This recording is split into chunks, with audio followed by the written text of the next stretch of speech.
I'm going to introduce our speaker for today's webinar. Mulugeta Russom is a pharmacist.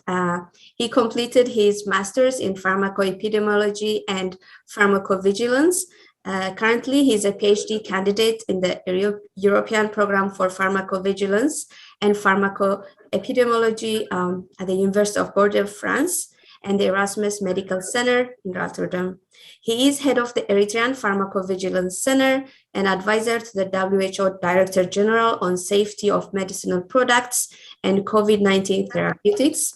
Mulugeta has published over 45 scientific articles in peer-reviewed journals and 4 books. He is an experienced medical writer, reviewer or editorial board member in several scientific journals, and associate editor on the International Journal of Risk and Safety in Medicine.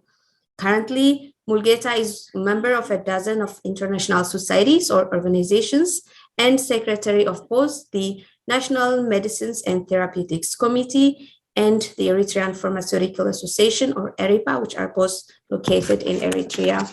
Mulugeta is chair of the Research, Documentation, and Professional Development Committee of the Eritrean Pharmacist Connections, or ERIPCO, and he's also a member of board of directors of this nonprofit international organization.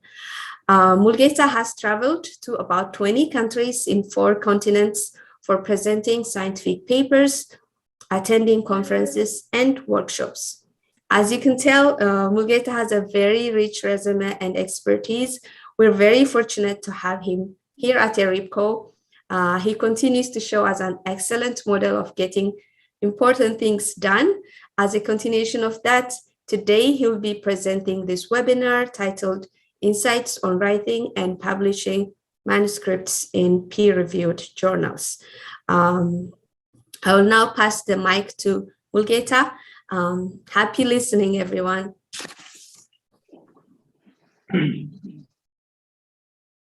Okay. Thank you, Heikel, for the introduction.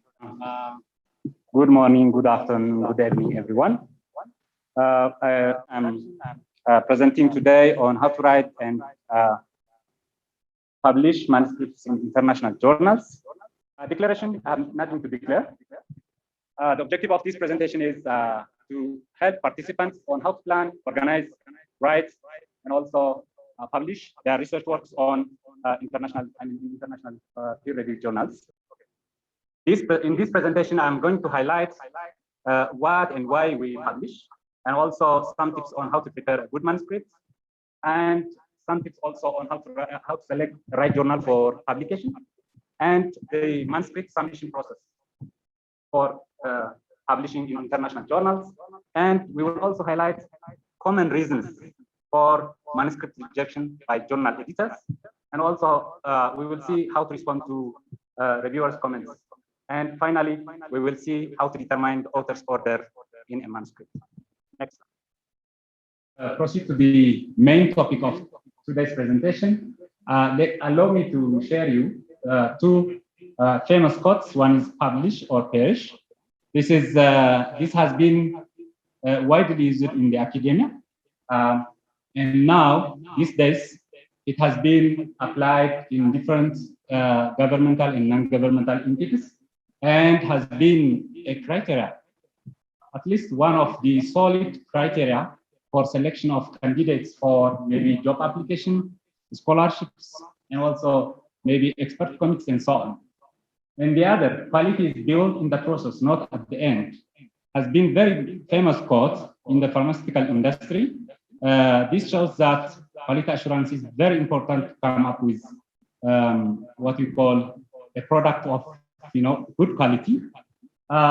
Similarly, it is very important that studies be conducted in a if something has happened while designing, conducting, and reporting studies, it can really compromise, or maybe the efforts made at the end of the write-up stage might not really compensate what's really lost in the process.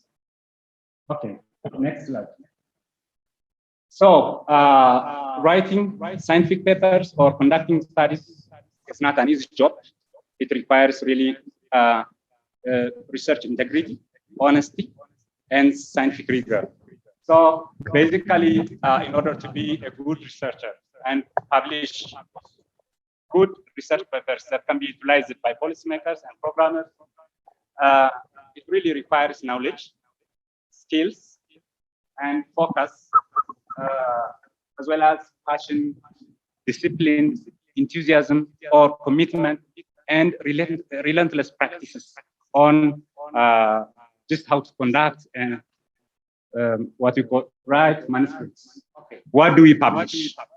Of course, anything that can add to the existing body of knowledge, or that can add something to the existing or to the literature, is really publishable. And studies that are conducted, usually we conduct studies not for the sake of publications, but just we conduct studies to answer existing problems of current interest, or to prove or refute conclusions made based on what we call poor evidence or maybe poor science.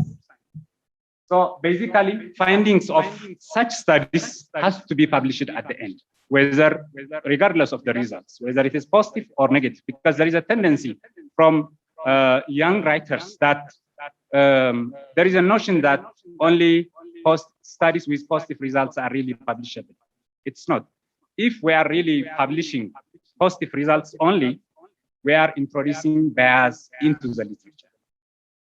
And the other is, apart from these, we can also publish manuscripts related commentaries, expert opinions, protocols, methodological approaches, innovations, lessons learned, best practices that can be utilized by policymakers, programmers, and also regulators also. So basically, in an effort to answer the question, what do we publish? Something that could trigger or alert or provide better understanding to the scientific community is really publishable, or it merits for publication. Okay, why do we publish? Of course, studies that are conducted to answer problems of current interest has to be published at the end. Basically, studies that are completed, they are not it's not your own only, because even the public, it is the public's property, because you have involved people, you have involved government resources, public resources, and so on. So basically, you have a mandate as a researcher to publish at least in local or international journals as appropriate. We publish to promote thoughts, debate, and also change practices and policies, and also stimulate future research. Imagine if you cannot publish your data, no one will see it. If no one can see it, it's like a candle that is put in a pot or inside a pot. It cannot cast light at the end. So basically, it's very important to publish manuscripts if they merit for publication. And other reasons for publication could be, to have a better career, especially those who are in academia. And these days, in fact, those who are working in the industry and others, to get easily scholarships and postgraduate studies, scientific appointments, promotions, and so on. Next slide. This picture shows, a scientist or a researcher who has published 100+ scientific articles, but is being criticized by his boss for not contributing anything to the literature or to the livelihood of, to the improvement of the livelihood of the community. As we have discussed it earlier, it is very important that research be conducted to stimulate practices and answer research questions. Okay. What makes a good manuscript then? Because today we will deeply discuss on how to publish manuscripts and what are really the basic ingredients of a good manuscript. Novelty is very important. It should be original or should come up with novel findings. And the other is any study that is conducted with scientific rigor, integrity, and that is applied robust statistical analysis that can withstand intellectual challenges are really good ingredients of a manuscript. And also, any manuscript has to have, it should be of importance to the scientific community. It should be relevant to the audience that is targeted for. And also, it should contribute something to the literature as well as to the community. And manuscripts that are timely and written carefully are also some of the good, I mean, the things that improve or that increase the quality of a manuscript. But here we have really, especially for those who are from the non-English native, I mean, yeah, non-native English writers, has been really criticized for, reporting manuscripts with language problems, like spelling and grammatical problems. And we need to find ways that can really overcome such kind of problems. We can deeply discuss during the question and answer session, but I will quickly highlight some just tips. One is personal development is very important. You always give what you have. You don't give what you don't have. So in order to come up with quality papers, you need to invest in yourself. You need to try to capacitate yourself by reading books, articles, scientific articles, especially if you are a researcher. You need to read scientific papers. You need to read, protocols, reporting tools, and so on. And also, it's very important also to subject your paper, your manuscript, before submission to internal review, and also external proofreads. That might require you some amount of money, but it is very important also to send it for proof or copy editing. And we can also utilize the online grammar supporting tools that are available in the internet. And you can add more during the question and answer session. Okay, so I will give you some tips on preparing a good manuscript, but of course, there is no single best approach to come up with a good manuscript, but there are really generally well accepted principles that we need to follow. So I will try to reflect this. Basically, writing requires focus, as we have discussed earlier, time, discipline, commitment, and after all, relentless practice. And also reading scientific articles. And also, manuscripts has to be clearly written. The language has to be of its good quality. And just to ensure this, let's keep our manuscripts very simple, meaning we need to use short and familiar words, avoid jargons and unnecessary acronyms, and we need to be very specific and keep logical flow, and also make sure every sentence is grammatically correct. Okay. Writing your manuscript.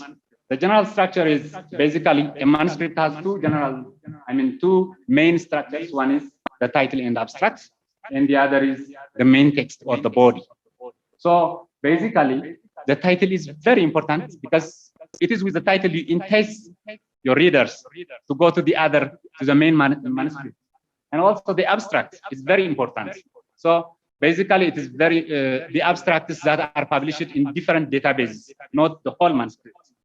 So at the database, the abstracts are indexed in different databases, and these are the advertisement of the article.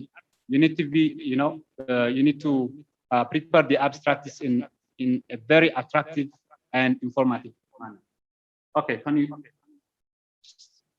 next slide? Okay. Next slide. So, okay, next. In the main text, we need to be, it should be very brief. We should not use unnecessary words.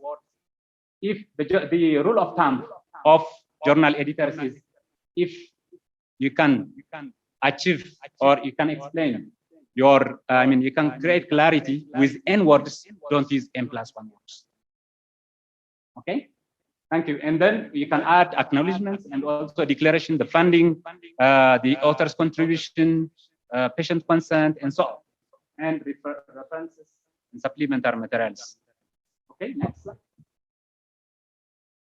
So I will take you through the one by one. We will see what to include and what not in the title, abstracts, and so on. Title. Of course, what's appropriate for title?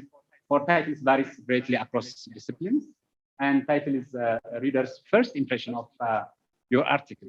So it's very important to make it concise and informative, and it's very important it should include the keywords of your manuscript.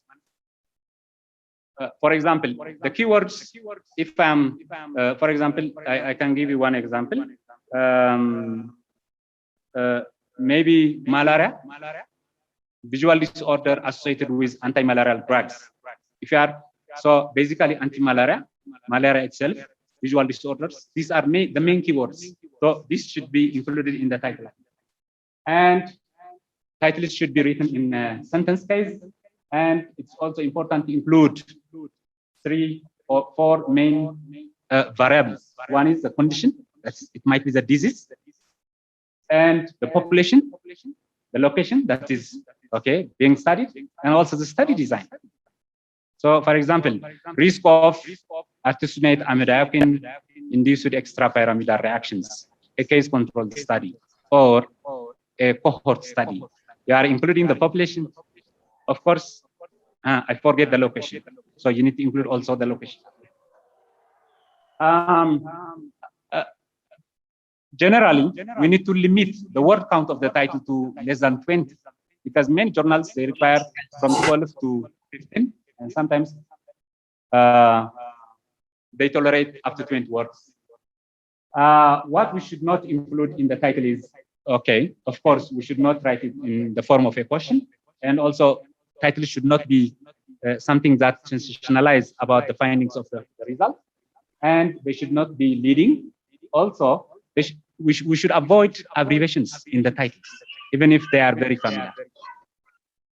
For example, why do healthcare professionals practice medication errors?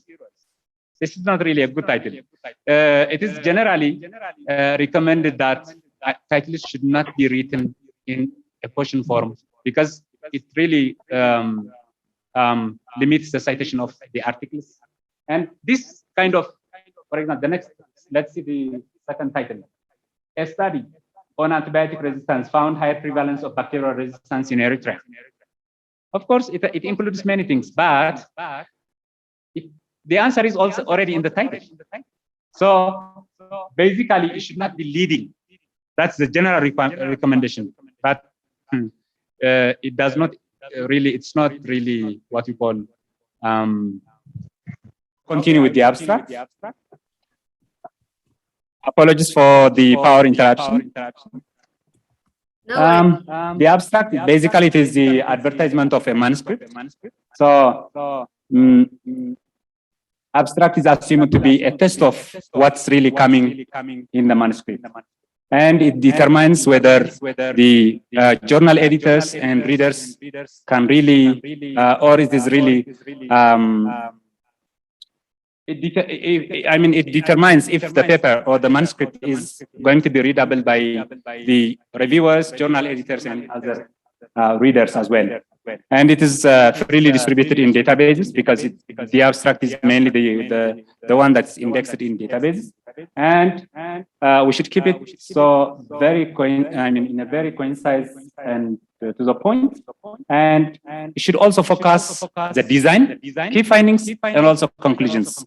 We don't need to discuss in the abstract. So basically, the abstract should be error-free, spelling, grammar free. Because if first impression is very important, if something is found in the abstract, they might not be interested to go to the main manuscript. we should not also include citations or references in the what you call in the abstract, and it should be usually it's recommended to be less than 300 words. Okay. The editor of the Journal of Neurosurgery, he once mentioned that abstract can make or break you. It can make or break you, because if it is really substandard, readers might not be interested to go to the main manuscript. Most reviewers and readers of your work will read your abstract first, so you should entice them to open the pages of your entire published work. Accordingly, make every word count. Next slide. Introduction. Okay, it should be very penetrative. There is a tendency from young writers that of writing a long introduction, like 2 pages introduction. If your introduction in the manuscript is about 2 pages, the readability is about 25%.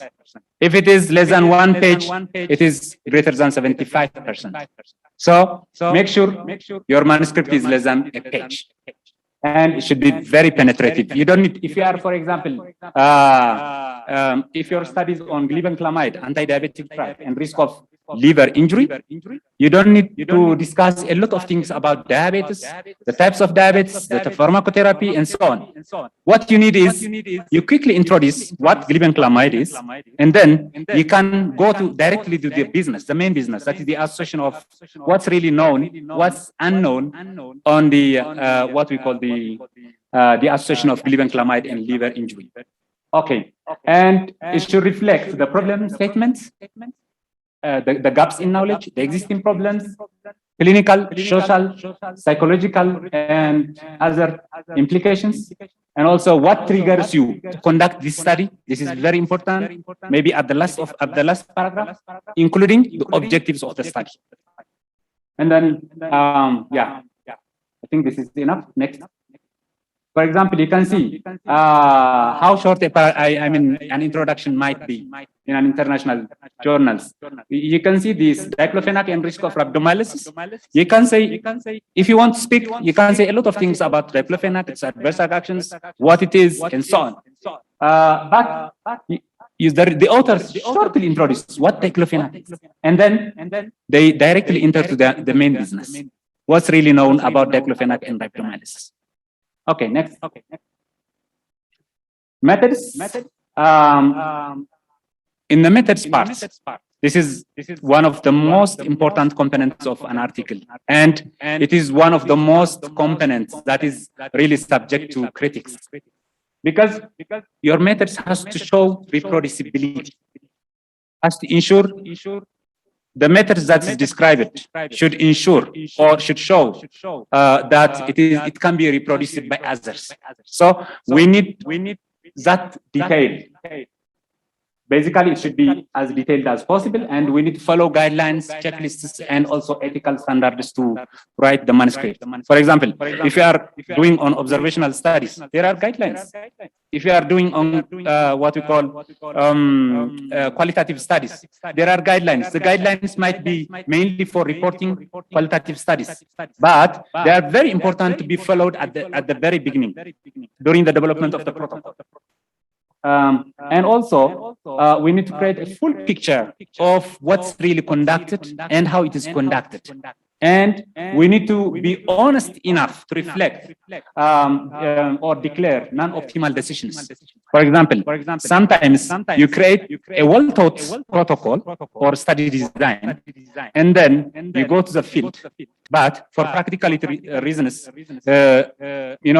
everything might not be applicable. You might, your protocol might subject to deviations.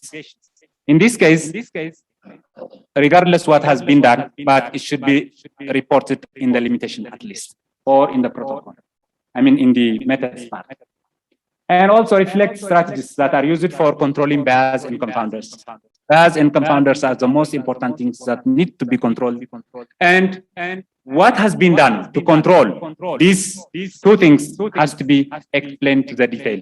For example, what have you done during the design phase? What have you done during the analysis phase? And also, what has been done to control these two things in the reporting stage. Has to be clearly reported. Next slide. Results. First, be or make sure that you are following a reporting guide or reporting guideline for reporting the results. Not only the results for the whole manuscript, every journal almost every journal requires to adhere to the reporting guidelines. For example, if you are doing an observational study, you should follow SCOP guidelines.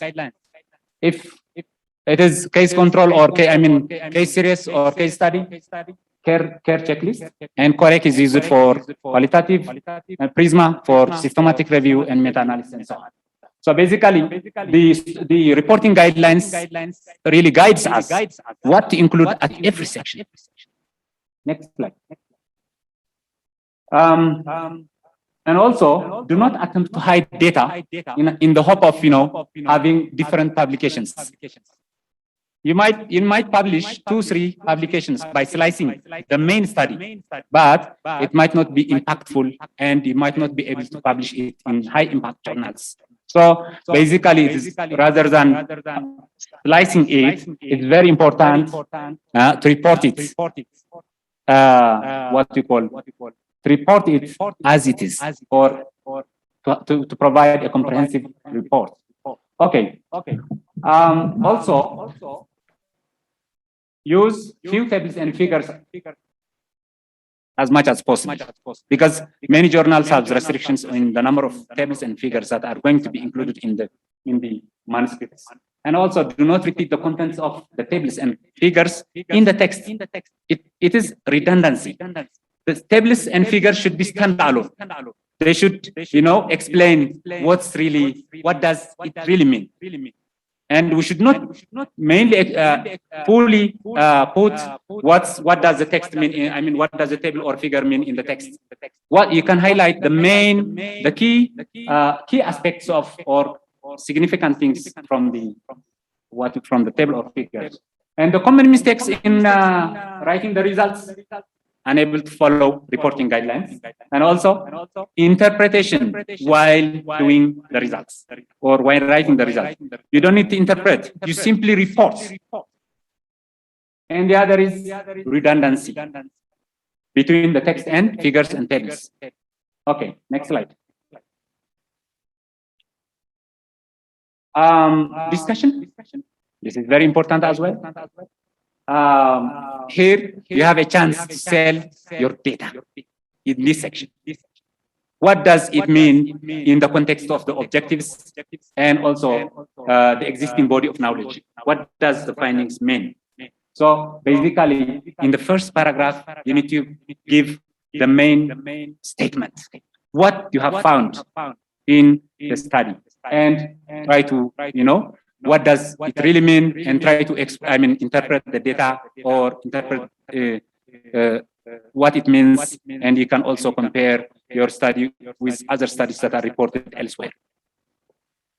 But here, it's also very important to consider clinical significance along with statistical significance, because there is a tendency that people usually look at the p-values and 95% confidence interval. If it's not statistical significant, they ignore it. But sometimes it might be statistically non-significant, but clinically meaningful. For example, you are conducting a study on glibenclamide and liver toxicity.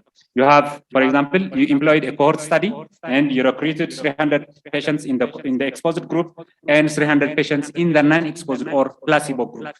And then you found at the end 14 cases of liver toxicity in the exposed group, while 0 cases in the what we call the placebo group, non-exposed. And when you do or run the statistics, you might find statistically non-significant. Can you ignore this result? No. Because liver toxicity, by definition, is life-threatening. It could be life-threatening and is clinically very important. If you found 14 cases of liver toxicity in the exposed but none in the unexposed, this is really clinically significant. So you can, you can discuss what it means and what's really the implication in the clinical practice and public health. Okay, and also don't repeat the results in the discussion. For example, if your study was found to be very high, the prevalence, the incidence of liver toxicity in this study was 98%. You don't say like that. You are discussing your results. So you might say the incidence of liver injury associated with glibenclamide was very high, or you might say prevalent. So you don't need to repeat the results in the discussion section. And also avoid over comparisons. People, they try to compare every finding. You need to compare what's really very important for comparison. And do not ignore results or findings that are in disagreement with yours. And also maybe in the last paragraph of the discussion, before the limitations section, it is very important to report implication of a study. What is really the clinical implication, public health implication, policy implication, program implication? You should report it. And also fully acknowledge the limitations, the study limitations as well. There is a notion that reporting, a lot of limitations in your study might weaken your manuscript, but it's not. It shows your professional honesty. And you are helping readers to cautiously interpret your data. So it's very, very important to, to report all limitations. And please conclude in light of the key findings and limitations. Okay, next slide. Tables and figures, they are very critical for the quality of the manuscript, and they should be flawless, effective, and attractive, and they should be cited in the manuscript. They might be separately submitted apart from the manuscript, but they should be cited. Table 1, Table 2, Table 3, Figure 1, Figure 2, as appropriate in the manuscript. And also ensure that they are self-explanatory already and independent of the text. And figures, in case of figures, use legends to explain the key message and strictly follow author guidelines for their specifications. Because sometimes they might ask you to submit, quality figures. So there are specifications always in the author guidelines. Okay. Next. References. This is also very important. You need to know. You need to refer the author guideline of the specific journal that you are submitting your manuscript. What reference style the journal really advises to use. Vancouver, APA, or any other else. So you need to know, and you need to cite or put your references according to the Vancouver style or APA style or any other style. And it's also very important to know how you place or how you cite your references. For example, are you going to superscript it or putting it in square bracket or maybe in brackets? It's very important. Next. The third is submission and review process. Okay, after you complete your research, you prepare your manuscript according to the journal guideline of the journal that is the intended journal. And then it is submitted to the specific journal. And then when it's submitted, what do the editors do? They do the desk review. They see mainly the abstract and also the main paper. And then they decide whether it can be subjected to peer review or not. Sometimes, if they found that your manuscript is really of bad quality, there might be outright rejection. Or if it is out of the scope of the journal. And then if you are lucky enough that you are fit to the journal, the editor can send for peer review. Usually they invite at least 3 reviewers or maybe 2 sometimes, but there are also journals that might invite about 8 reviewers. And then they assign, based on the review comments, the reviewers submit their review. And then based on the review comments, the editor the manuscript can be directly rejected or it can go for revision. And then based on the reviewer's comments, the authors are, the authors submit the revised manuscript, and it is going to be re-reviewed again. The review process usually takes 3 to 4 months, sometimes 1 year or 2 years, and at others maybe with few days or weeks. It's very tough. Usually 3 to 4 months. Okay. If it is accepted finally, it can go for copy editing, galley proof, and then publication. Basically, some writers say publishing in high impact journals is like completing 2 difference. It's not an easy job. Okay. That's why it shows your patience, your commitment, enthusiasm, and so on. Okay. Next slide. Before submission, these are the major, recommendations. 1, do not rush for submissions. So basically, revise your manuscript. You should go for about 8 to 10 revisions.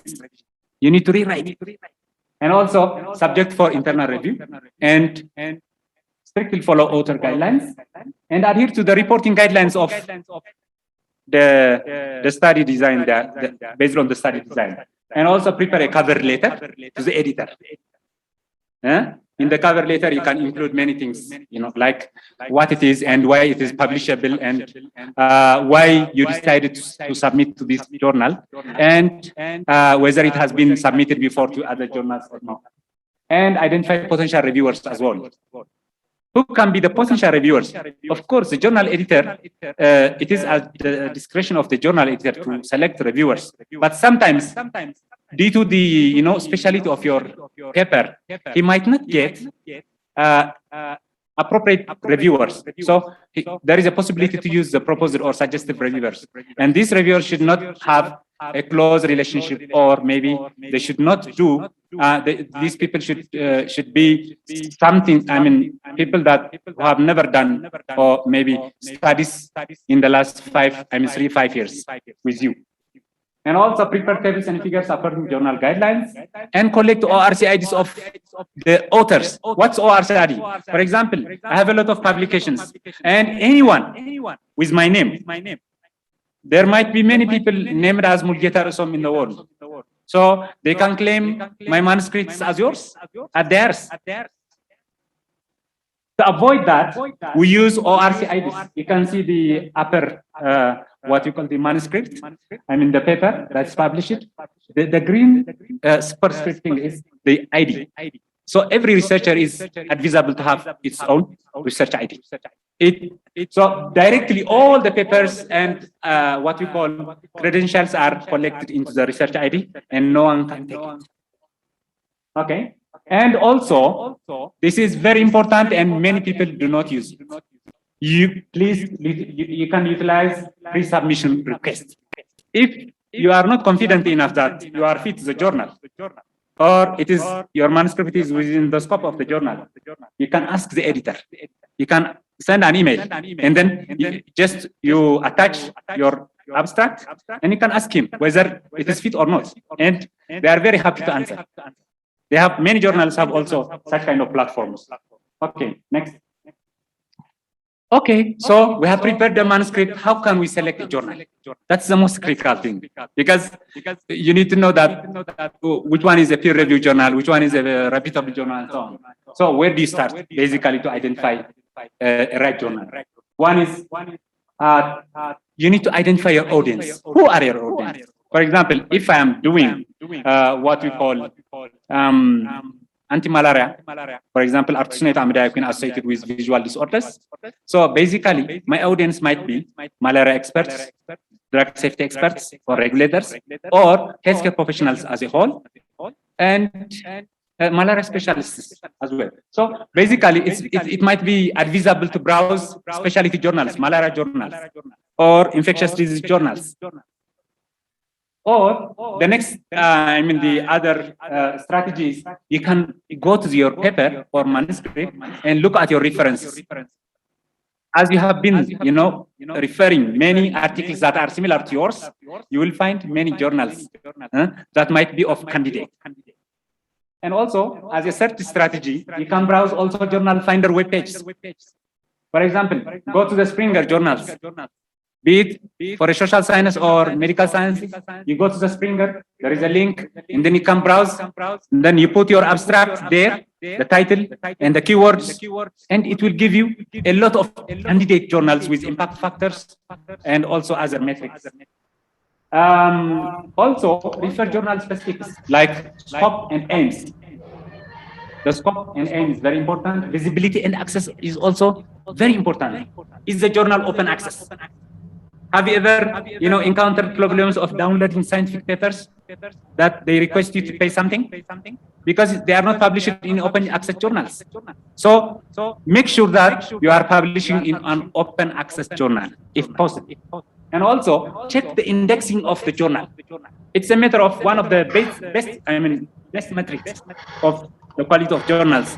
If the journal, for example, indexes its papers in PubMed Central, Embase, Medline, Scopus, maybe InfoSpsych, is very important. It means it's a quality journal. It shows its quality. And also because it will have, a wider visibility. But this is not an exclusive what we call criteria. Okay, next. Okay. The other is journal metrics. Impact factor is also very important. For example, if we are referring to medical journals, the first medical journal, New England Journal of Medicine, is one of the top journals. It is about 90 impact factor. Lancet is the second. It's about 79. So impact factors are very important as well. And acceptance rate, you need to refer also acceptance rate. Can you please minimize the text in the chat box?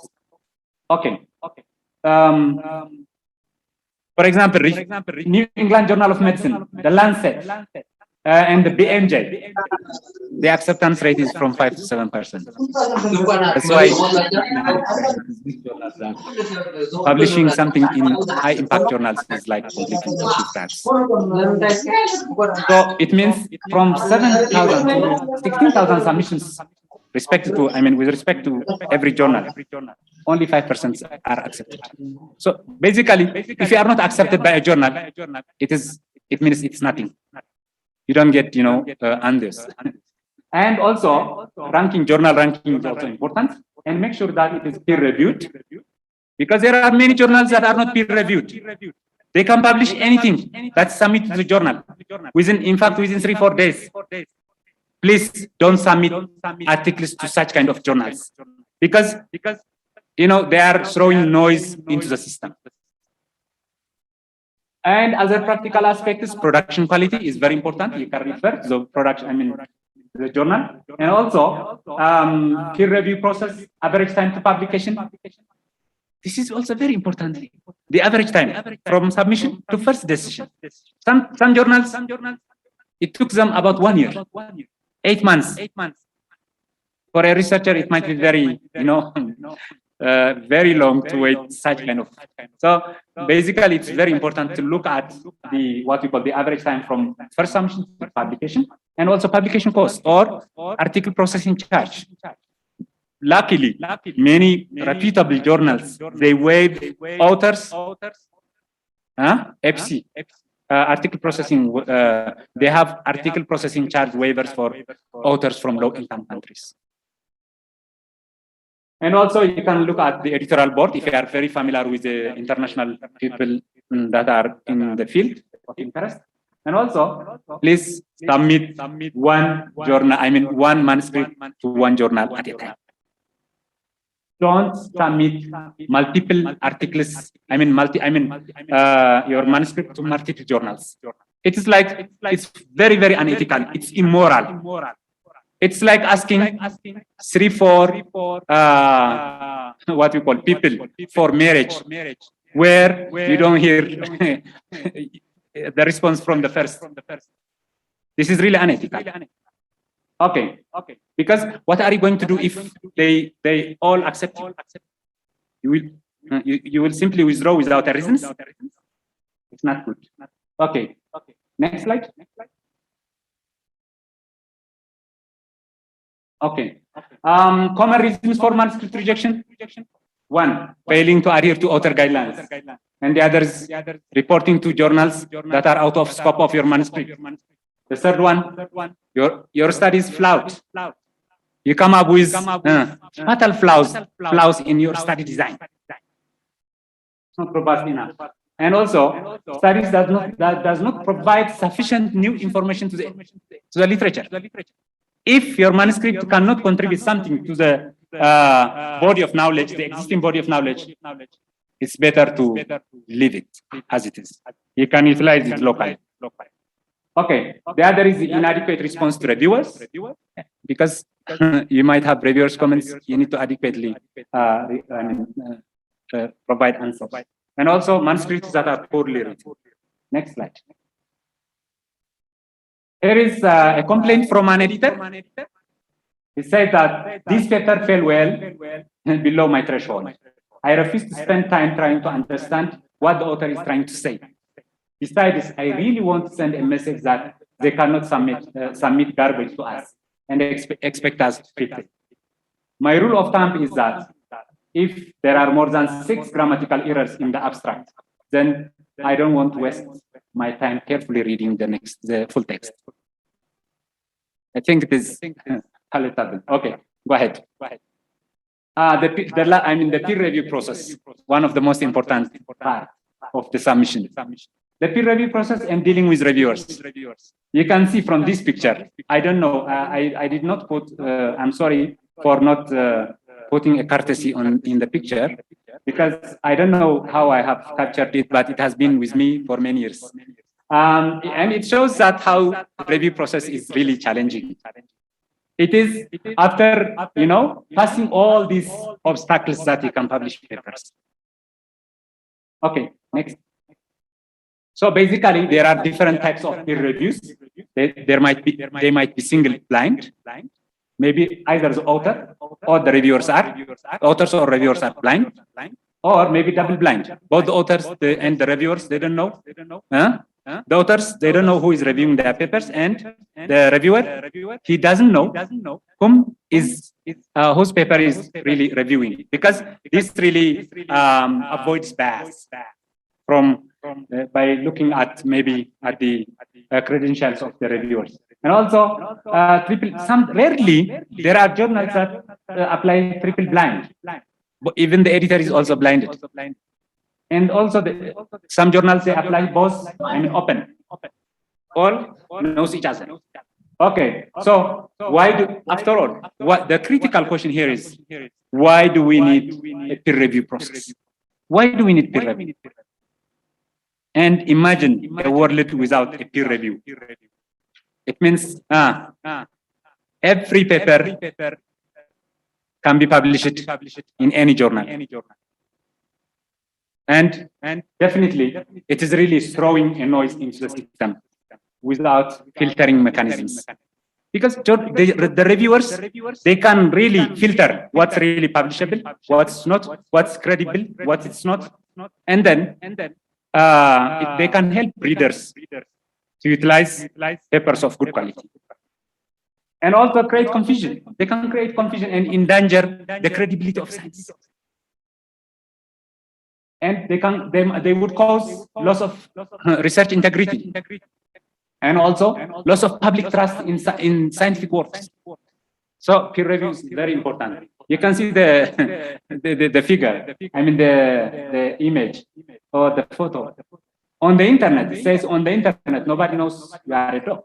So can you trust something that's written in Google? You cannot. It's not peer reviewed.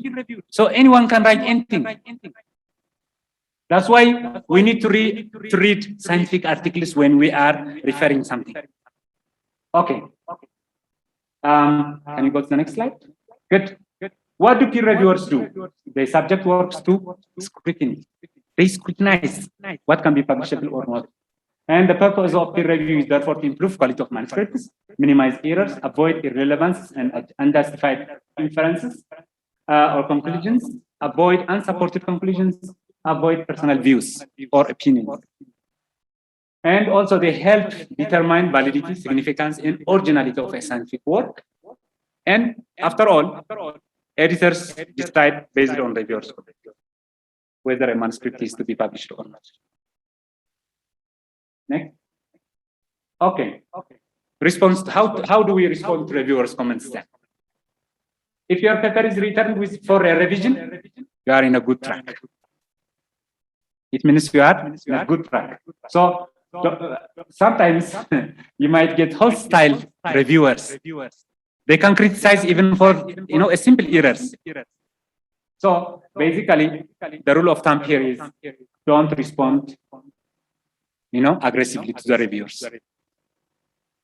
Respond thoughtfully and politely to criticisms, and it's okay to get mad, but it's not good to overreact on it. And try to understand what the reviewers are really saying. Sometimes they might refer to one sentence and they say, this is not clear for me. And when you see it, it's very clear for you. So you don't need to react on it. Instead, what you can do is you simply revise and make sure that it is understood for everyone. If it is not understood for him, it cannot be understood for others, or it might not. Okay, and also look for clues from the editor's comments as well. The editors finally might decide with major acceptance with major revision or minor revisions. So if there are major revisions, you need to address every question or comment. Next slide. It's also very important to sincerely thank the editors and reviewers for their time and energy, because they simply review manuscripts for free, for the interest of science. They provide, you can also, if you are not happy with the reviewers' comments and you believe that, you have strong belief that you are in the right track, you can provide rebuttal as well, diplomatically. And because sometimes, you need to help people, save their what we call themselves as well. So you can diplomatically provide your rebuttal if you believe that you are truly on the right thing, and address all comments in a point-by-point fashion, and ask a neutral colleague to review your response. And finally, manuscripts, because as we fail to respond appropriately to reviewers' comments, many manuscripts are rejected or can be rejected because we fail to respond to the criticism properly. Okay. Also, keep in mind that reviewers invest a lot of time and efforts, mostly on voluntary basis. So they really deserve thanks and courtesy instead of criticisms. They are there for you. And finally, you can submit, after you revise all the manuscript and respond to the reviewers' comments point by point, you can finally submit, resubmit a response letter for the reviewers' comments and the editor, and also a manuscript with clean copy. That's clean copy, and a manuscript with track changes, because you should clearly indicate that what is really changed in the previous manuscript. Okay, so you can ask yourself, how many manuscripts have you reviewed before? It's very challenging because you need to read many things. You need to critically see whether it is really publishable or not. You really deserve, if you are really reviewing many papers, you really deserve what you call thanks and appreciation. Okay, next slide. Let's see, tackling manuscript revisions. This is according to the new. I have borrowed this slide from the editor of the what you call neurosurgery journal. He says that it's not just what you say, but how you say it. And you can see some of the samples of responses from authors. We have carefully considered the comments of the reviewers and would like to respond to them point by point as follows. It's very important to start with such kind of sentences. And then, he says, thank you for pointing out that we have labeled figure 3 incorrectly. And we have now corrected this on the figure itself. Reviewer number 3 has suggested we have shortened our discussion. Accordingly, we have removed paragraph 4 through 6 on page 12. The reviewer has asked us to establish a new mouse model of cancer. This is a rebutal. While we agree this would be an interesting experiment, it's beyond the scope of the current study. Okay, in such a way, you can make a way out. Okay, next slide. Finally, determining the author's order. I'm sorry, I have taken some time because of the interruptions. Anyways, this is possibly determining the author's authorship. Generally, what do you know about the order of manuscripts? They usually put the person who has contributed the most in the first place as first author, and they put the others as per their contributions. Even usually when I see from many papers that are, that have published by colleagues, they put the last author, those who have contributed the least, which is not right. Usually, we list authors according to their contribution to, except the last author. The last author is, being a last author is a good position. It is given usually reserved for senior researchers, advisors, supervisors, and so on. So basically, you put the first, those who contribute the most at the first place. There might be two first authors. So you can indicate, you can put asterisks, and you can indicate that they have the same contribution. It says that the position of the last author can be highly valued. So it often indicates the senior author with the highest level of academic or supervisory status among the listed authors. So basically, we need, before you put, if you are the one who is drafting the manuscript, don't put the author's order yourself. First, you need to discuss who should be the first author, who should be the last author, who should be the corresponding author. Okay. Remarks. Authorship is a recognition as well as a liability for manuscript. A liability for misconduct. It's not, sometimes if you allow yourself to be a co-author in a study where you did not contribute and you don't know how it has been conducted, is really a liability. You might be asked one day for misconduct, scientific misconduct, if the paper was found to be, for example, flawed or maybe falsified or fabricated and so on. Next. Avoid scientific misconduct. These are simple, what you call notes. Avoid falsification of results. Avoid plagiarism. And also declare conflict of interest if you have. And also, one of the misconduct is violating Helsinki Declaration of Protecting Human Subjects and animals as well. Thank you very much. Heikel, it's over to you now. I'm done. Thank you. Thank you everyone for your patience and for showing grace as we try to figure this out. Mulugeta is presenting from Asmara, and we really appreciate your patience. So thank you so much, Mulugeta.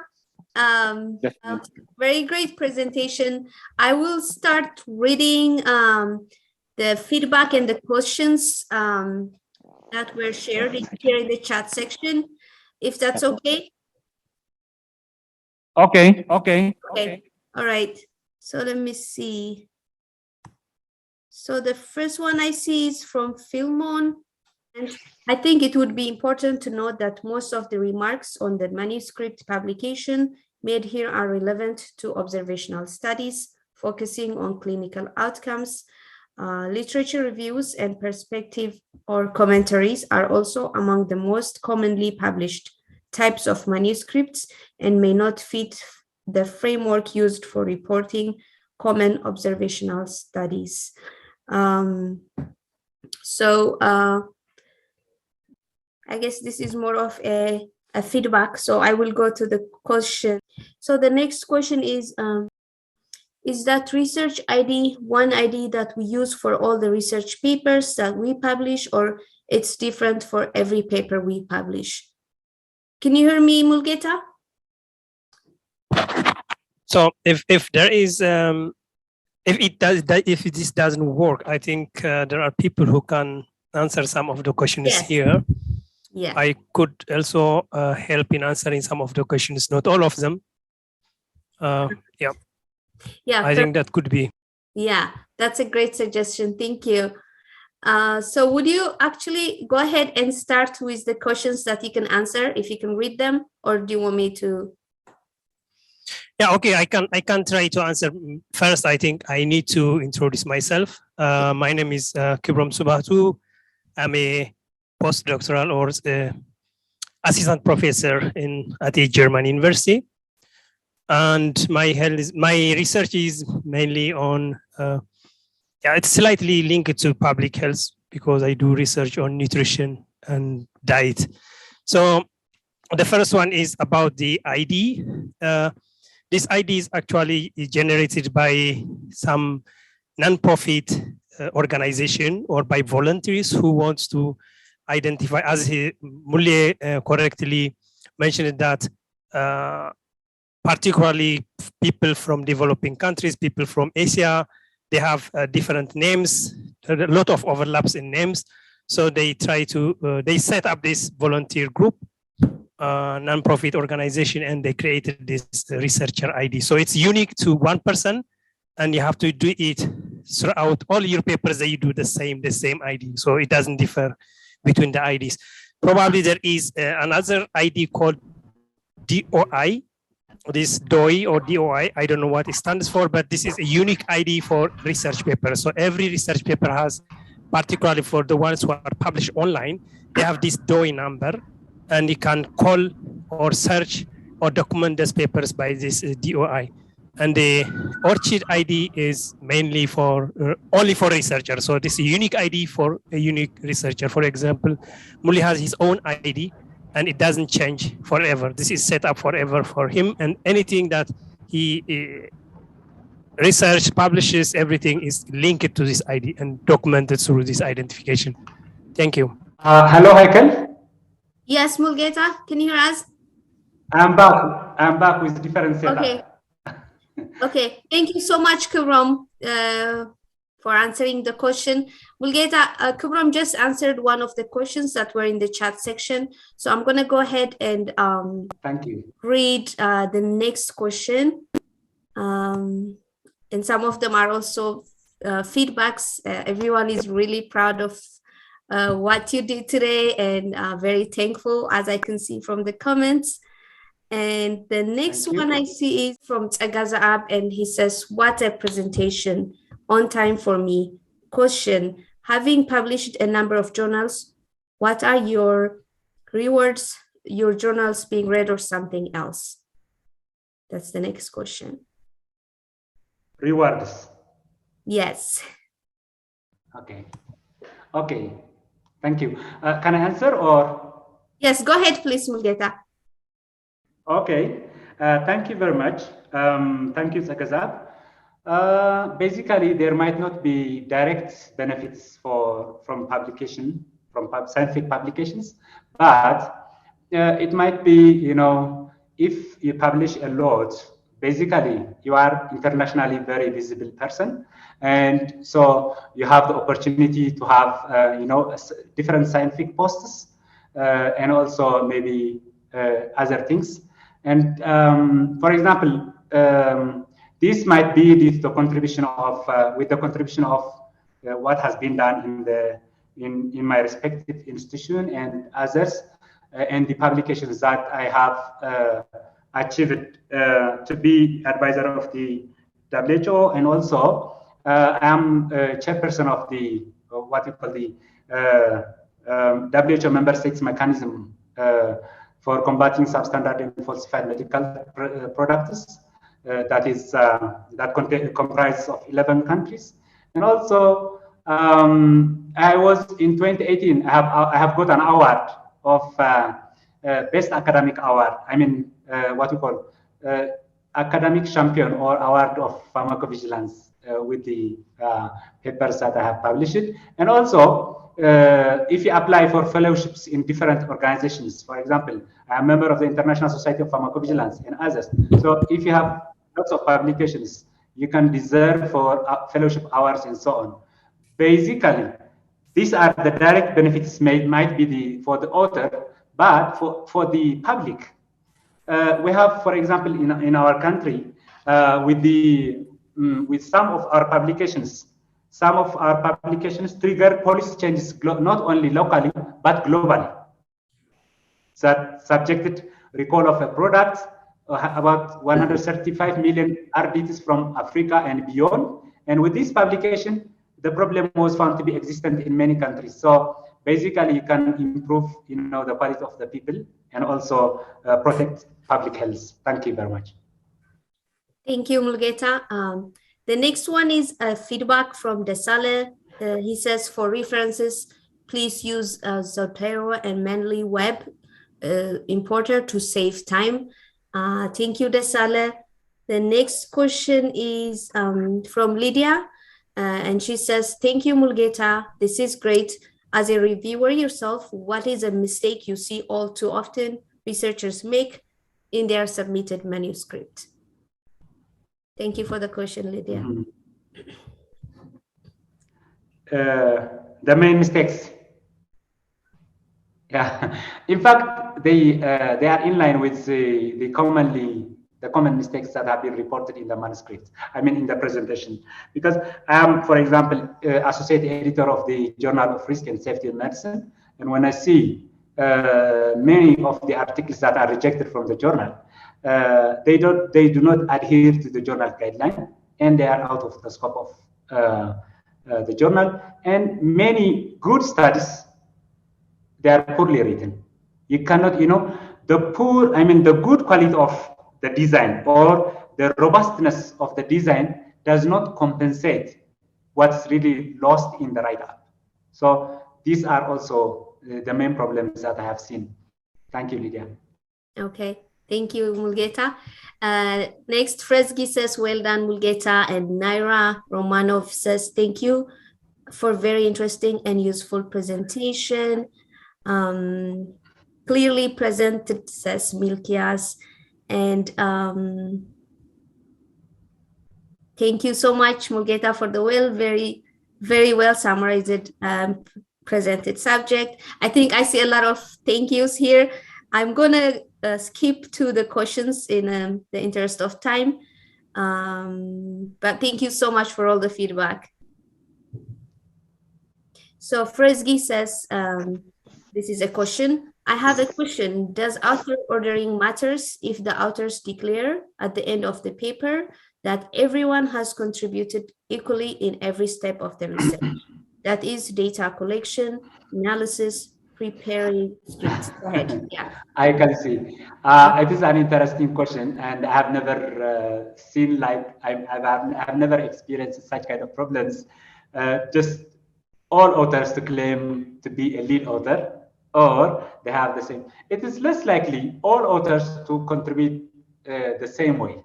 At least someone has conceived the idea, and others, or there is someone who have drafted the manuscript, and maybe in the supervision or in the analysis and so on, there might be people who have really invested much of their time towards this study. So even if the contribution might be comparable, it's very important to critically, discuss who is going to be the lead author, because at the end of the day, you need to decide. And many journalists, they don't give you all the authors to be a lead author. They mainly give you, there are some journals that provide you an opportunity, two of the authors to be a lead author or lead authors, and they can indicate in the manuscript as well. Hope maybe if others have some comments on it, I'm happy to hear. Aita, Go ahead, could you please redirect my comment to Mule, since he's already speaking now, to see what he has to say about that? Thank you. Sure. Mulugeta, are you able to read the comments in the chat section? Or... Yes. Okay. So yes, I can read. Okay, so would you be able to read and answer the questions? And then there is one on top from Filmon. I will forward that to you as well. So I can add. Okay, Philly. Mulugeta's comment.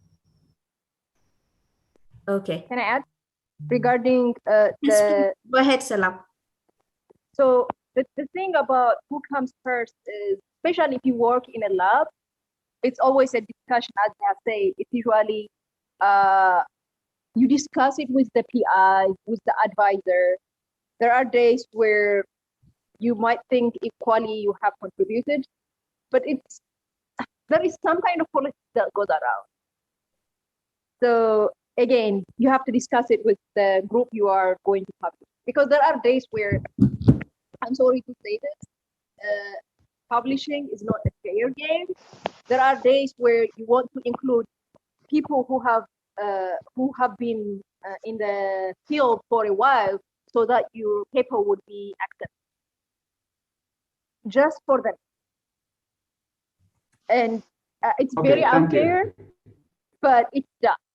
I know a couple of people paper who I definitely know the collaborators have done nothing except for the name, so that you can publish it in a more impactful way. So again, it's a discussion. And as Mulugeta has said, there is always someone who has done more than the other. Okay. Yeah, I'm done. Thank you, Salam. Okay. I cannot see Filmon's comments. Can you help me to figure it out? Yes, I just sent it in the chat section, the very last one. You see it? I directly sent it to you. Just okay. Oh, okay. Go ahead. I can see it now. Okay. So basically, I think it's a comment well taken. We can also emphasize, basically the aim of this presentation was mainly on how to give insights on how to publish manuscripts. So I avoided using something to put about, something to discuss about study designs where it's not adequate.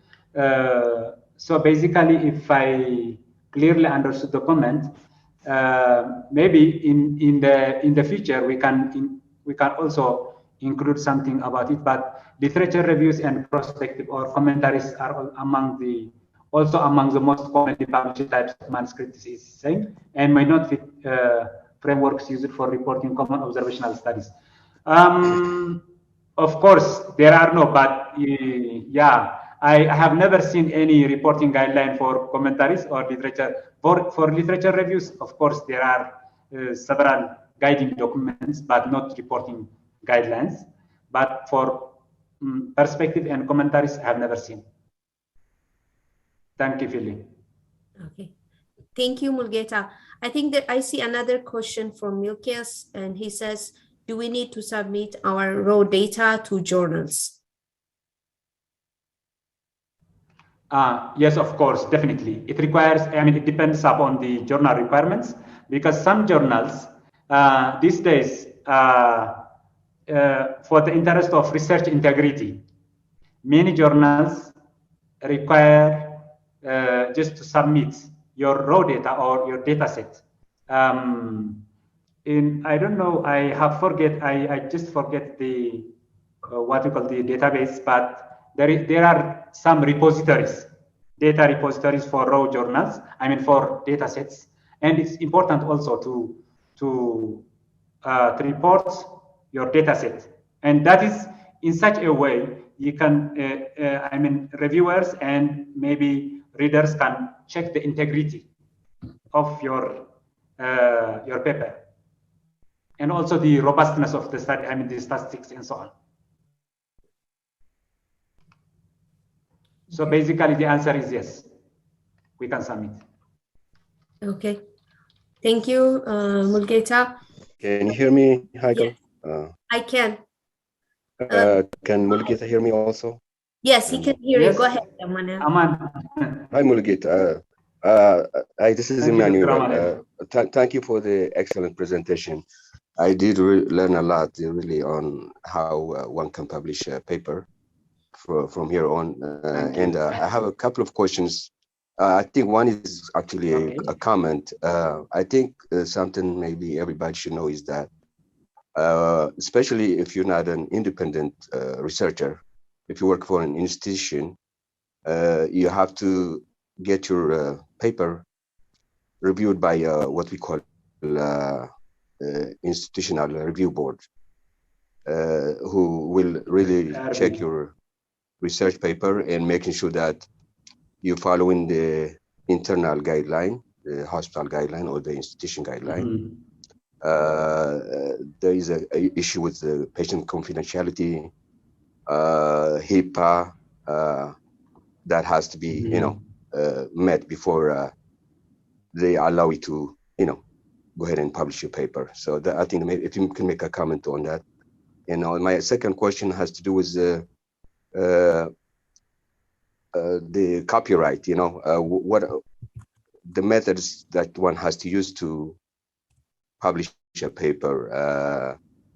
When I have to cite an article, what are some of the methodologies that I have to use to publish them? I guess to be more specific, you use the term, what's it, plagiarism?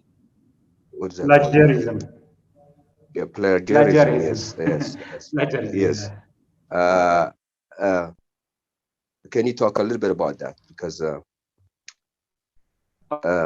what is not acceptable and what is acceptable?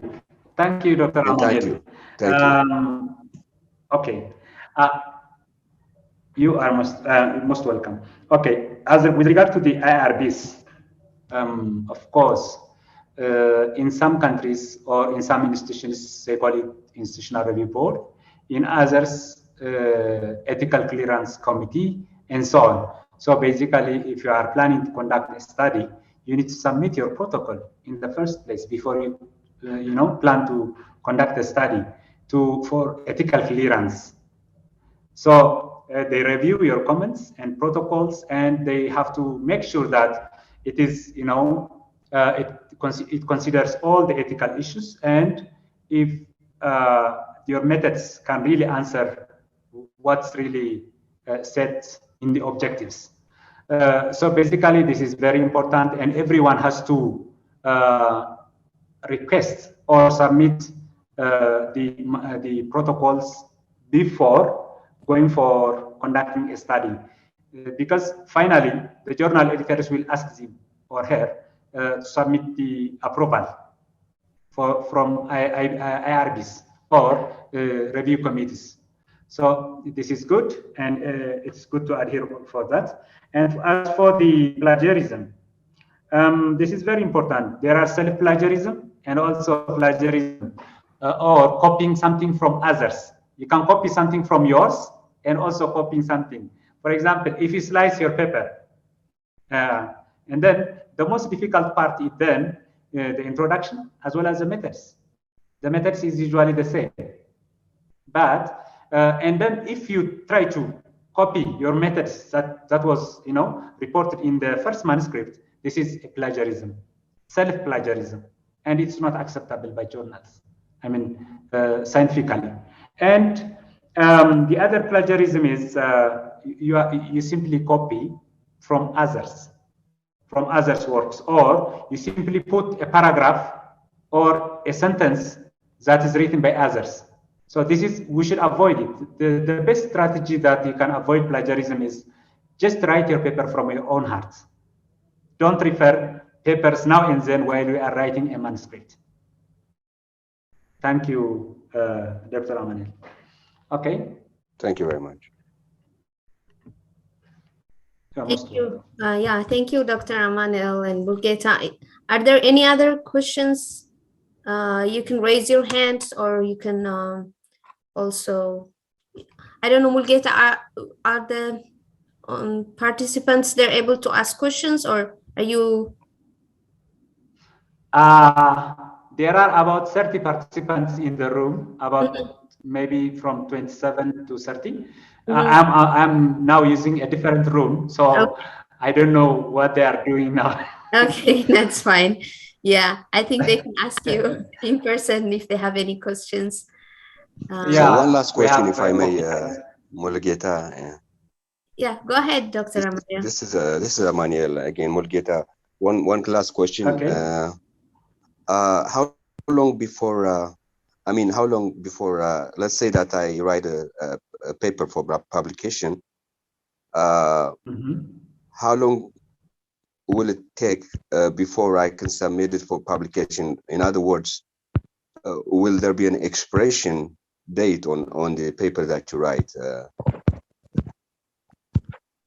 before you put it for publication or submit it for Very publication? important. Interesting. Can data be expired? Exactly. Of course. For example, if your data was about vaccine hesitancy, for example, take COVID-19 vaccine. You have conducted a study on why healthcare professionals or maybe consumers have vaccine hesitancy. And then you have collected the data, and then you have taken a lot of time to write the manuscript, maybe, or you have written the manuscripts, but you have been rejected by many journals, and it might take 3-4 years. So basically, after 3-4 years, if, for example, the pandemic is totally controlled and the vaccine has been fully deployed, it might not be of interest maybe to the public, but definitely it is not really worthless, because it might be a lesson maybe for the future pandemic. So basically, there are data that can be, expired, but there is no, from what I have read and from my experience, there is no definite time that if data is last for this much years, it's really expired. Basically, but the journal, when you submit or when you discuss with people, usually journal editors do not accept, data that has been conducted before 3 years or 4 years. But this is not really the what we call it might not be the truth for every journal. Yeah, like you said, I think it also depends on the subject matter, on the subject of the the article, because there are certain articles that are relevant today and will be relevant 100 years from now, so it really depends on what you're trying to publish. When research has to do with or when the paper is related to medical conditions, for example, that will be relevant even 10 years from now.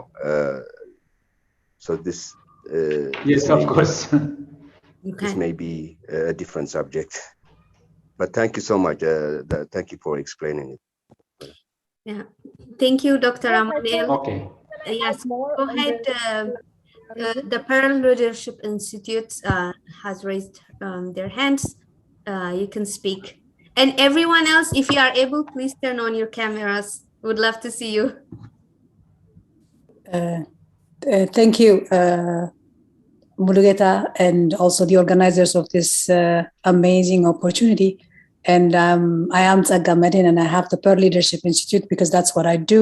What impressed me the most about your program and actually your presentation is that you were able to share so much information, and that's really great.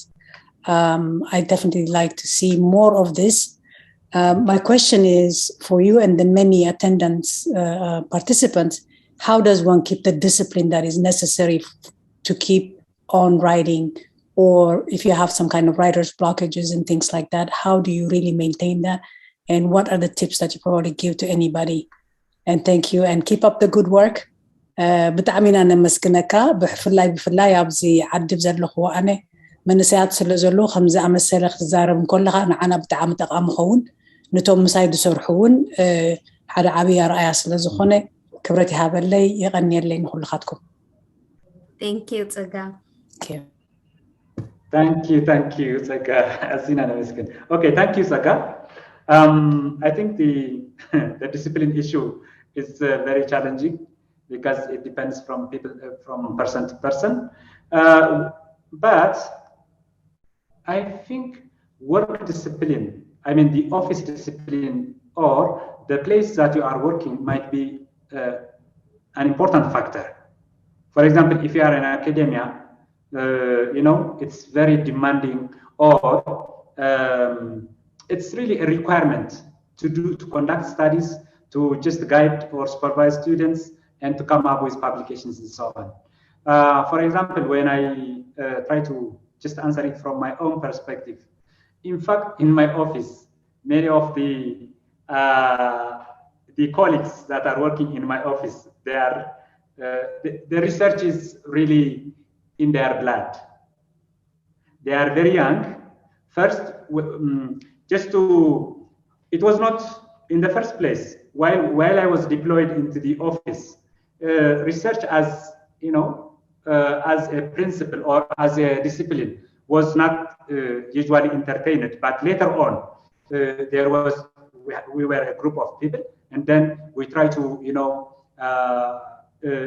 try to be very infectious in terms of guiding people, training people on how to conduct studies and so on.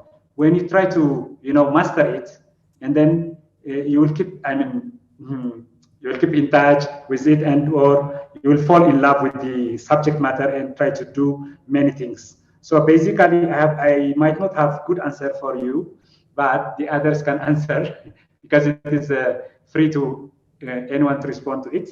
Thank you, Saka, for the comment anyway.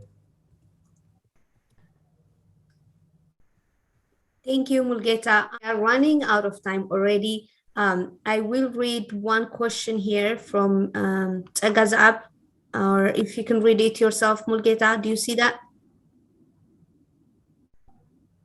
From Tagazab? Yeah, I can. Yeah, I guess I will read it. There is a tendency of leaving unsuccessful studies unpublished and publishing the successful studies.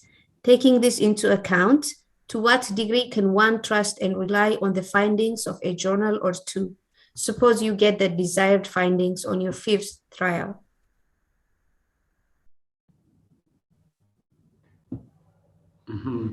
There is a tendency of leaving unsuccessful studies unpublished. Does it mean they are rejected, being rejected, or publishing successful? Maybe if he has Mike, if Sagazab can clarify it, I would love, because I have some confusion on. Yeah, Sagazab. Sagazab, can you please elaborate it? You have Mike.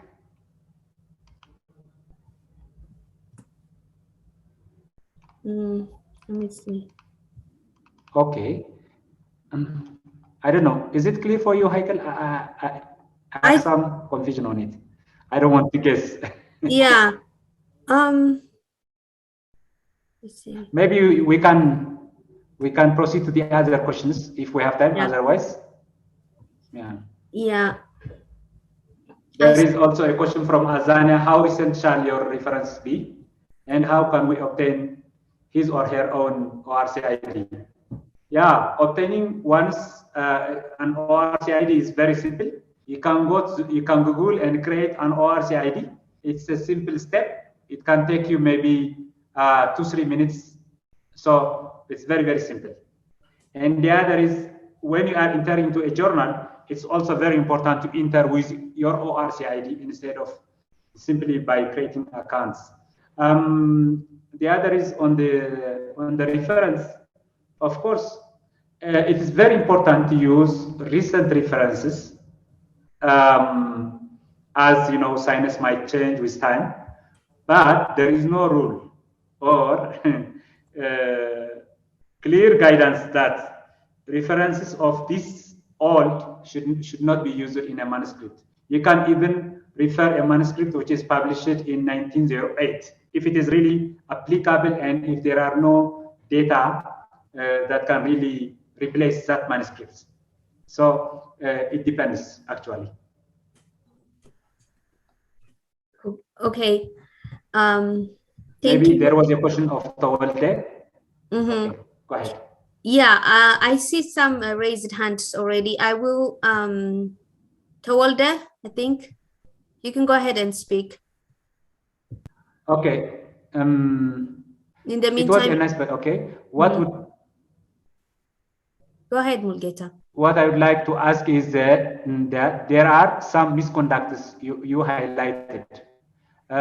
So there will be consequences. What are the consequences to the paper or to the author? Thank you. Consequences of a misconduct. This is very important. There is one is if it is clearly detected that you have committed some scientific misconduct, it is likely your paper can be retracted from the journal. So retraction is one consequence. And the other is you might be, if the consequence is very huge, you might also be blacklisted in the journals, in many journals, sister journals. So blacklisting is also another penalty. And of course, rejection from the journal editor might completely reject the journal. This is a small penalty. This is mainly related to the paper and also the author. Of course, there might also be some legal issues, but I'm not really aware of them. Thank you for the question, Dad. Okay. Maybe there are people around the room who have a lot of experience of publications. They can comment if my response is not really adequate enough. They can also compliment on it. Yeah. In the meantime, Haile Mikhail has also raised his hands. You can go ahead and speak, Haile Mikhail. Okay. Thank you, Heikel. Thank you, Mulugeta. I'm so happy to see you guys. Sorry I joined it a bit late, but it's great to see you. I know some of you. Thank you. Especially Mulugeta. We know each other back in Asmara, at the University of Asmara. Yeah, so I'm Thank so, you, Dr. Alan. Yeah, I'm glad that you presented this important topic, and I'm also glad that you're doing great. I see your work on LinkedIn. You're doing amazing work, so I'm really proud of you. So I just wanna share I wanna make some comments on some of the issues that were raised by the participants. Yeah, the first one is about the publishing successful or unsuccessful results.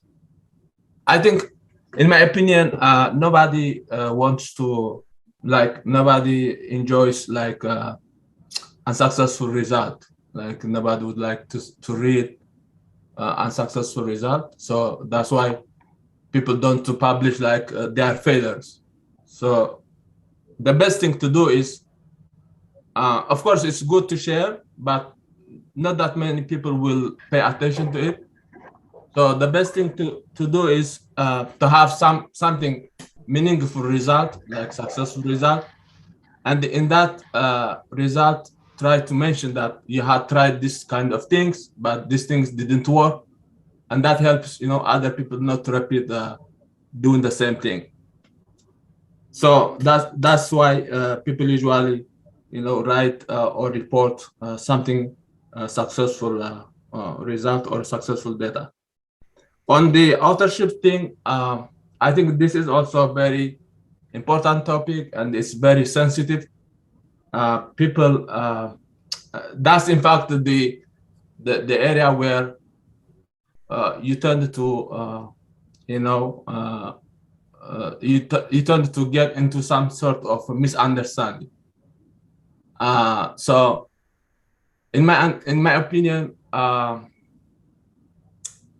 to be the first author, what you have to do is first you have to be able to design the research or the project, and you should be able also to execute the plan or the project, and at the same time you should be able also to draft or try the first draft of the manuscript. Yeah, if you do that, definitely you're the first author. But you can plan the project. You may get some help from others to like accomplish the project, and also you may also get help in writing the manuscript. In that case, you should also be the first author because you're the one who initiated or designed the project, and the others will be second author or third author. So the contribution needs to be really clear, and at that point you have to also be very much, clear about your contribution, and they should not allow people like to push you around. If you make like a significant contribution, you need to be like as a first author or second author. Like if you see like nature paper or science paper, you will see like 20 or 30 people there, because they wanna be like they wanna be visible there, So if you are like in the middle of those 20, 30 people, nobody will really pay attention to your contribution. So I think it's very important that to know your contribution when it comes to authorship.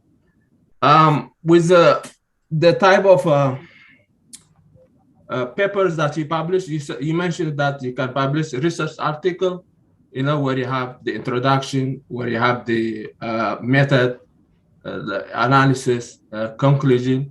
So that will be a typical research article. And then you will have a review, you will have also a letter. So this, what include in these things depends on the publishers. So there are couple in science, especially me, I work in science. So there are a couple of publishers. That's Wiley is one of them.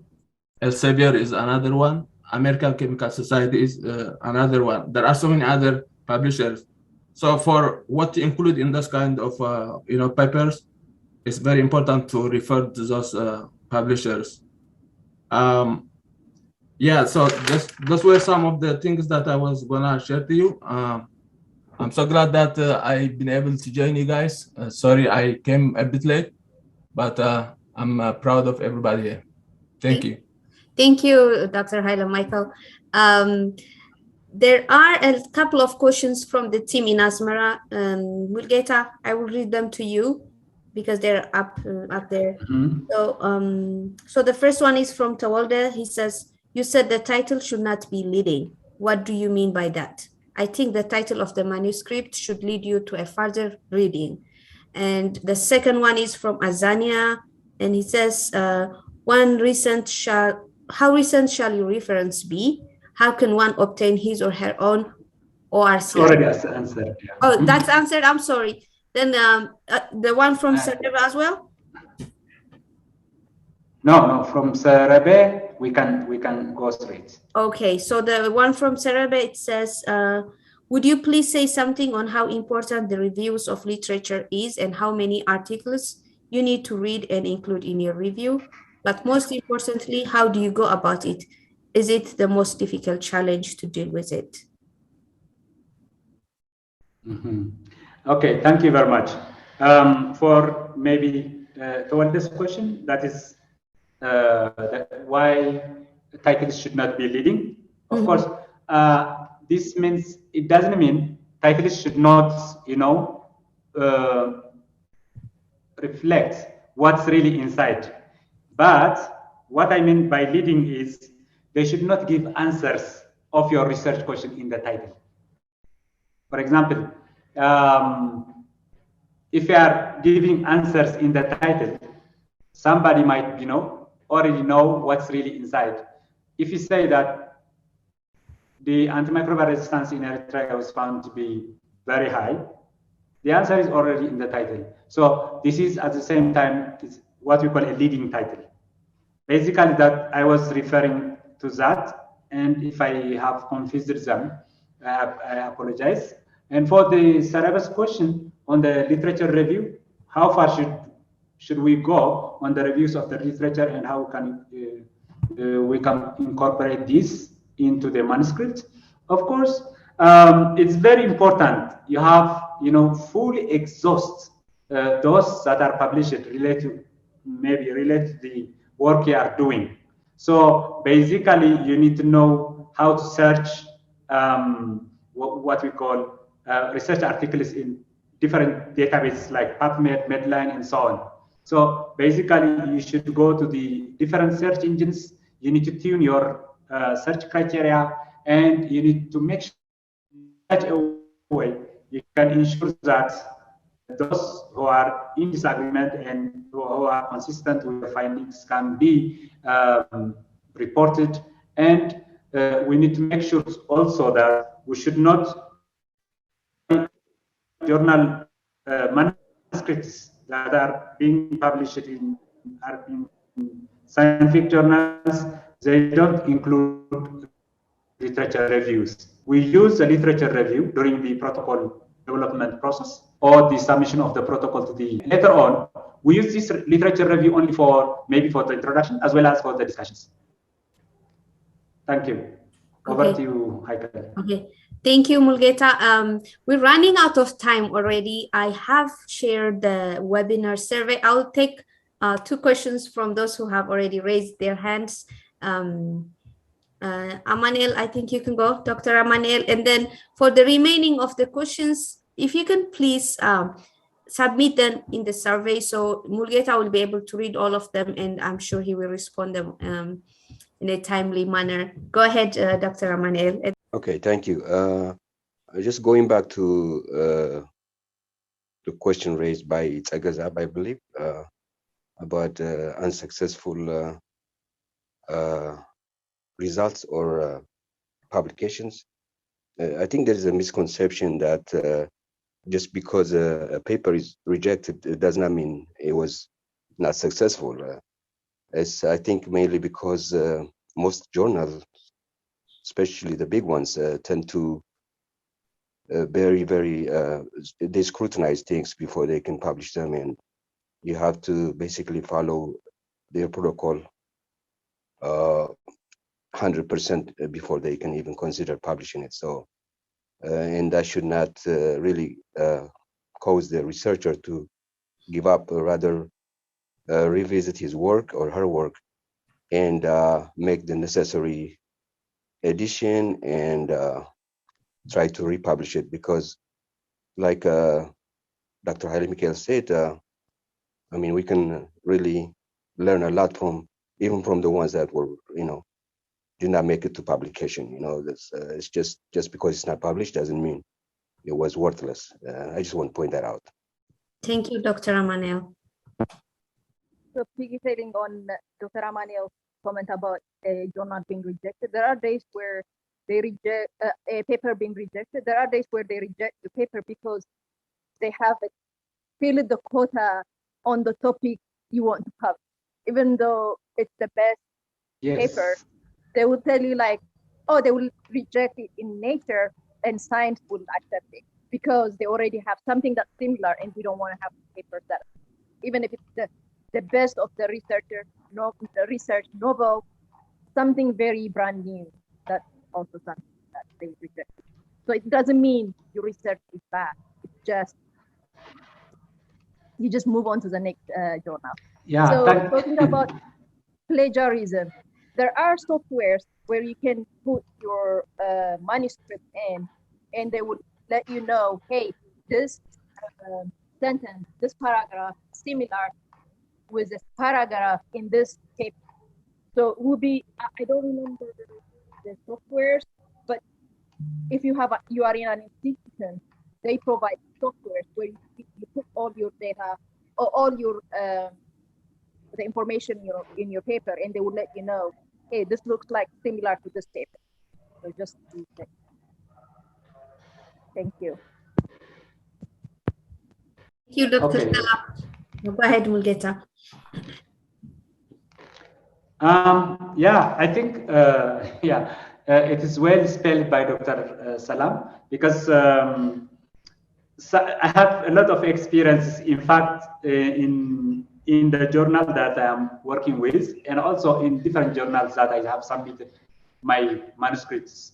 The journal editor sometimes, they recommend us that, it is of good quality, it's very publishable, But at this time, it is not really a priority for us because we have a lot of similar papers around, and that might be of better than the article that is around, that you are trying to publish.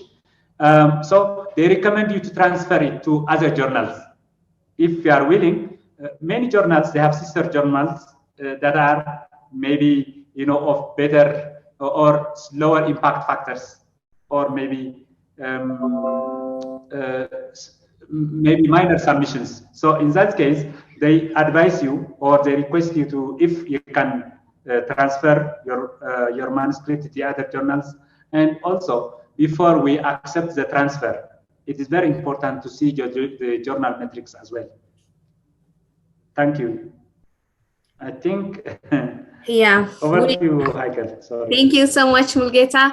Thank you again, everyone. We will be finishing now, but if we can take a group picture, that would be really great. So if you don't mind, and if you can, please turn on your cameras. I will give Mulugeta the opportunity at the end if you have anything to say. But yeah, it's great to see you all. Meantime, Heike? Yes. I would like to appreciate the initiatives taken by the Airtran Pharmacist Connections. They have done a lot to materialize this webinar. And also, I really appreciate the participants for their presence, for their time and contribution.